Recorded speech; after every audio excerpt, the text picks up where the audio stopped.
이집트에서 탈출하여 광야에 도착한 이스라엘 민족은 광야에서 먹을 것이 없자 아우성입니다.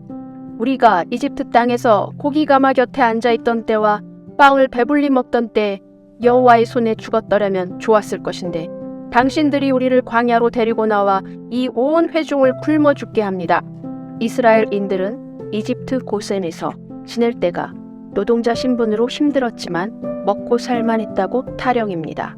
하나님 보시기에 이스라엘인들은 아브라함, 이삭과 야곱의 약속의 자손으로서 그 정체성을 상실한 지 오래되었습니다. 하나님은 꿀떡 만나와 메추라기를 낮과 저녁에 식량으로 무료로 제공합니다.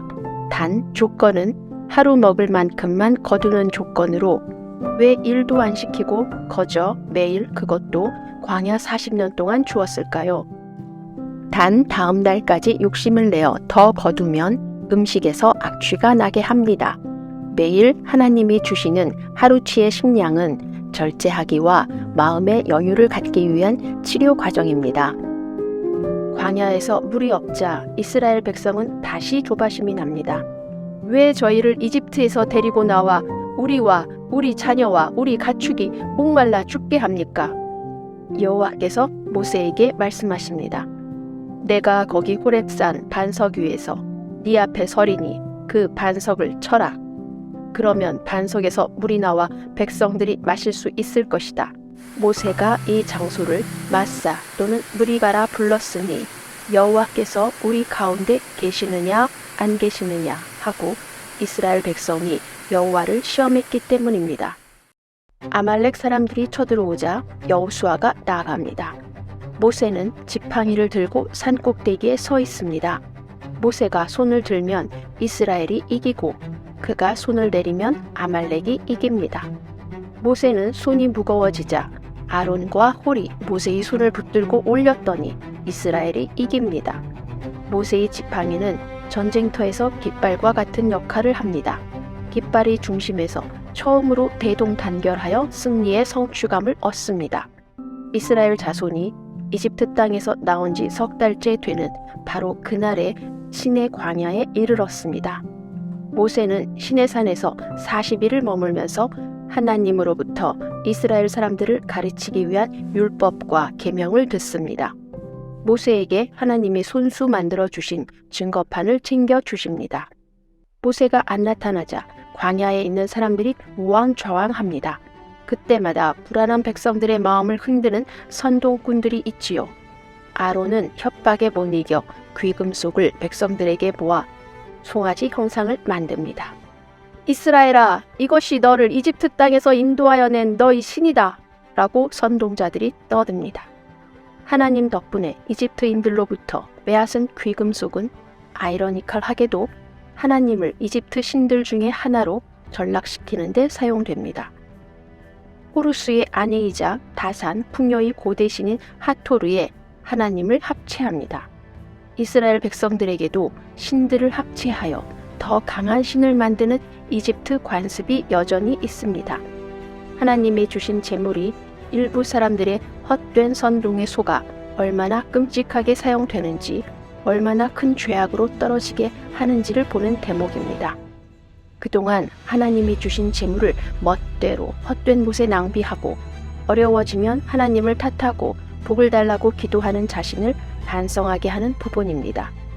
모세는 금송아지를 만들고 노래와 춤추는 백성들을 보자 진노합니다. 그리고 돌판들을 산 아래로 던져 깨뜨립니다.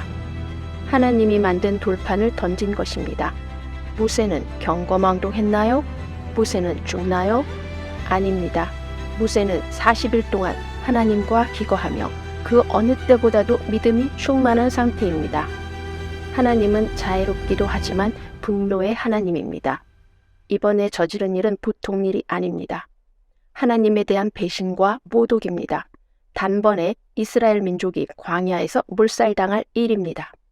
모세는 하나님이 주신 돌판을 깨므로써 이스라엘 민족이 자격이 없음을 하나님께 고백하고 이스라엘 백성에게도 하나님의 말씀을 받을 자격 없음을 보입니다. 모세는 수습을 해야 합니다. 모세는 송아지 우상을 가져와 불에 사르고 가루로 만들어 물 위에 뿌려 이스라엘 자손에게 마시게 합니다. 사후세계를 중요시 여겨 미라로 만드는 관습이 있는 이집트에서는 화형이 최대의 형벌입니다. 여신 하토르를 상징하는 송아지를 불태우는 것도 이교도 여신에 대한 가장 큰 형벌입니다. 여호와를 섬기는 레위 자손들을 시켜 하나님에 대한 속죄로 3,000명쯤 죽입니다. 그래도 다 죽는 것보다는 낫습니다. 모세와 백성들은 하나님께 경배하며 용서를 구합니다. 하나님은 이렇게 말을 안 듣는 목이 곧은 백성과는 가기 싫다고 하십니다. 모세가 하나님께 용서와 간청을 끊임없이 하자 은혜로운 하나님이 한 번의 기회를 더 주십니다. 모세는 하나님이 말씀하신 대로 돌판을 깎아서 하나님께 가지고 갑니다. 모세는 식음을 전폐하고 40일을 머물면서 하나님의 언약의 말씀을 받아옵니다. 떨기나무 아래서 머뭇거리던 모세는 이제 이스라엘 백성을 이끄는 지도자로 거듭났습니다. 하나님은 시내산에서 모세에게 십계명과 함께 많은 규범을 만들고 상세히 알려주십니다. 이집트의 이교 사회에서 노예 근성이 몸에 밴 이스라엘 자손의 정신적 개조가 중요하기 때문입니다. 너는 내 앞에 다른 신들을 두지 마라. 우상을 만들지 마라. 하나님 이름을 망령되이 일컫지 마라. 안식일을 거룩히 지켜라. 부모를 공경하라. 살인하지 마라. 간음하지 마라. 도둑질하지 마라. 내 이웃에 대해 거짓 증거하지 마라. 내 이웃의 것을 탐내지 마라. 십계명은 제대로 된 행동 규범조차 없던 이스라엘 민족에게 가장 상위법입니다. 하나님이 십계명에서 특별히 큰 보상을 주는 것이 있습니다. 첫째로, 하나님을 사랑하는 자는 수천 대까지 은혜를 베풉니다. 그러나 자신을 위하여 만든 우상을 맹신하는 자는 3, 4대까지 벌하고 하나님 이름을 헛되게 부르는 자는 반드시 죄를 묻겠다고 합니다. 둘째는 부모를 공경하는 자입니다. 하나님이 내게 준 땅에서 생명을 길게 해준다는 말씀을 하십니다. 그러나 아버지나 어머니를 치는 자는 반드시 죽여야 한다고도 합니다. 또한 자기 아버지나 어머니를 저주하는 자도 반드시 죽여야 한다고 합니다. 물론 현대에는 실제로 죽일 수는 없지만 하늘이 맺어준 가장 큰 인연인 부모를 하나님이 얼마나 중요시 여기시는지를 보여주십니다. 한편 하나님이 특별히 강조하는 것도 있습니다. 안식일입니다. 거룩한 안식일에 아무 일도 하지 말라고 하십니다. 골방에서 뒹굴 수도 있고 교회에 갈 수도 있고 자연을 즐길 수도 있고 어디를 가도 적어도 하루는 하는 일과 동떨어져 여유를 가지고 거룩한 영적인 부분을 살펴보라는 말씀입니다. 나이가 들면 불면증과 우울증이 따라옵니다. 수면제에 의지하고 치매와 중풍의 위협에 노출됩니다. 나이가 들수록 두뇌 훈련이 필요합니다. 영적인 묵상을 하면서 지친 두뇌에게 생명을 불어넣어야 합니다.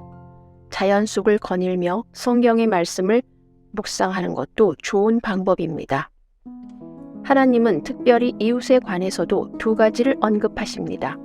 거짓 증언을 하지 마라. 이웃의 소유물을 탐내지 마라. 주변에 좋은 관계를 유지한 사람들도 돈이 우상이 되면 어느 날 상대를 해치기 위해 거짓 증언을 하는 사람들이 많아지고 있습니다. 특히 서로 믿고 있는 이웃을 해하는 행위는 인간 신뢰를 저버리는 무거운 죄입니다.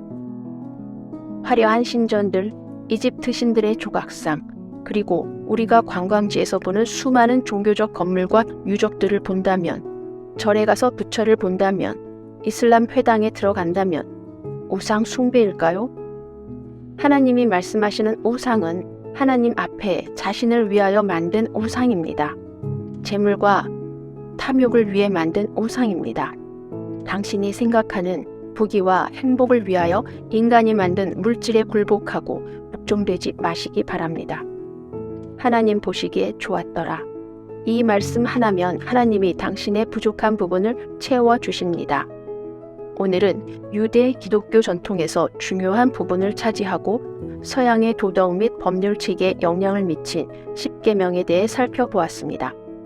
말씀을 마치기 전에 출애굽기 역사적인 장소에 대한 흥미로운 유튜브 다큐가 있어 소개드립니다. 유튜브명은 홀리랜드 사이트로 모세 엑소더스 루프 from 이집트 편입니다. 유튜브에서 소개하는 부분은 모세가 하나님을 만난 장소인 시내산, 금송아지를 올려놓은 금송아지 제단, 그리고 3,000명의 이스라엘 사람이 죽은 무덤터임 등입니다. 다만 홍해를 건너는 부분은 소개를 안 드립니다. 참고로 제 의견은 홍해를 건너는 부분은 이집트의 고센 지역으로부터의 탈출거리를 보아도 홍해의 규모를 보아도 앞서 다룬 내셔널 지오그래픽에서 다룬 갈대 바다를 건넌 것이 더 타당하게 보입니다. 이후 굳이 다시 홍해 바다를 안 건너고 유튜브에서 소개한 시내산으로 가는 것이 맞지 않을까 생각합니다. 그러나 출애굽기에 나오는 사건들에 맞추어 유튜브에서 사실 여부를 떠나 당시 이스라엘 민족의 출애굽 후 광야 생활에 대한 풍부한 상상력을 주는 시청각 자료로도 가치가 있다고 생각하여 몇 가지 장면을 소개드립니다. 소개드리기 전에 아직 시내산의 위치에 대해서는 정확히 알려진 곳은 없으며 사우디아라비아의 시내산으로 알려진 라오즈산의 경우도 정확한 고고학적인 증거가 제시되지 않았고 반론도 많음을 알려드립니다. 모세가 지팡이로 반석을 쳐서 물이 나왔다는 르비딤이 호렙산 반석입니다. 하나님의 말씀을 듣고 모세가 지팡이로 쳐서 바위가 둘로 갈라진 것처럼 보입니다. 모세가 산 꼭대기에서 지팡이를 들고 있고 여호수아가 아말렉과 싸운 전쟁터입니다. 여호와가 불 가운데서 내려와 모세를 만난 시내산입니다. 불에 그을린 것처럼 산 정상 부분이 검게 보입니다. 산 정상의 검은 암석 부분은 겉은 검지만 안은 갈색이라고 합니다. 시내산 앞에서 하나님에게 제사를 지낸 모세의 제단입니다. 시내산에 있는 이스라엘 12지파를 위한 12개의 기둥입니다. 모세가 산에 있을 때 만든 금송아지 제단입니다. 제단 옆에는 암송아지 암각화가 그려져 있습니다. 제단의 벽에 있는 황소와 암소의 암각화가 보입니다. 우상 숭배로 죽은 3,000명의 무덤터라고 합니다. 신기하게도 정말 많은 사람이 그곳에 묻혀 있다고 합니다.